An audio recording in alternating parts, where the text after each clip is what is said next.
Do you have about 45 to 50. But on the pure music team, on the...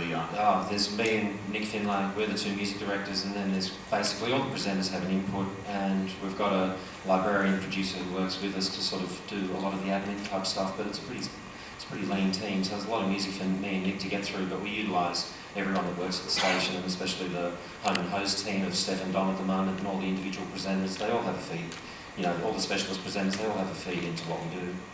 Is there any way to keep your ears clean? Do you take a break where you listen to nothing for a week? No, look, honestly, everyone asks me that, but it's my hobby, which I've made my life. I've listened to music since the age of 5. It really, it's not. I don't find it hard. I mean, I can listen to music for 8 hours a day and still know what I think is, what I hopefully think is good over the bad stuff.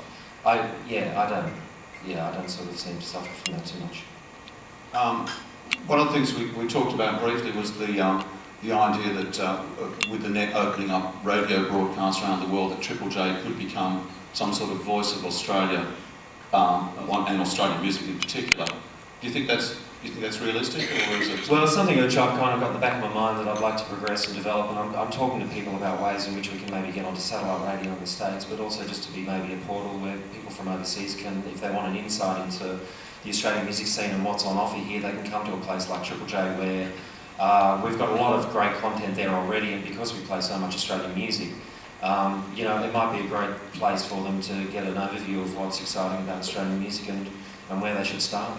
So it's something which is in the back of my mind that I want to develop, but it's once again, I'm working 12-hour days, there's only so much I can do in a day, and it's one of those things that I'd like us to do, but it's just a matter of whether we can sort of find the time to dedicate towards it. But I think a place like Triple J would be a wonderful place for exporting Australian music to other areas.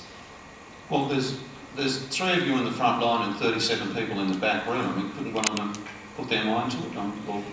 Well, we have. I mean, radio. The thing about radio is that it's there's a lot of we've got Steph Carrick, who basically is overseeing Unearthed. One person overseeing Unearthed, and Unearthed is a phenomenon. It's huge. There's 20,000 unsigned songs on that website, and she's processing hundreds of songs just about every day going through. I mean, she's the one to speak to about Tired Ears. She's going through all sorts of stuff, sorting all the content that's coming in, and she's working really long hours, and that's just one person overseeing something like Unearthed.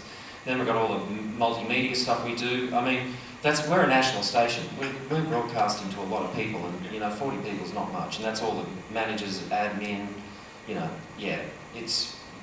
think it sounds like a lot, it's not. That's all the presentation, all the production people. Yeah. Anyway.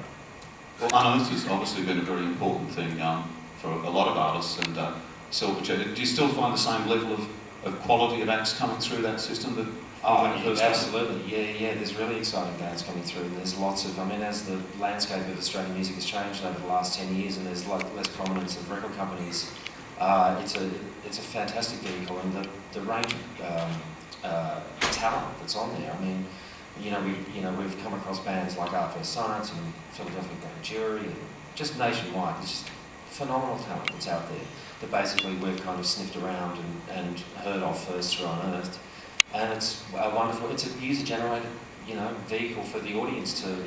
Unearthed was great from its initial concepts, but it's even better now because the audience can be a real active part of it and download the stuff and get to find out more about the bands each and every day. There's another sort of radio, it's called commercial radio.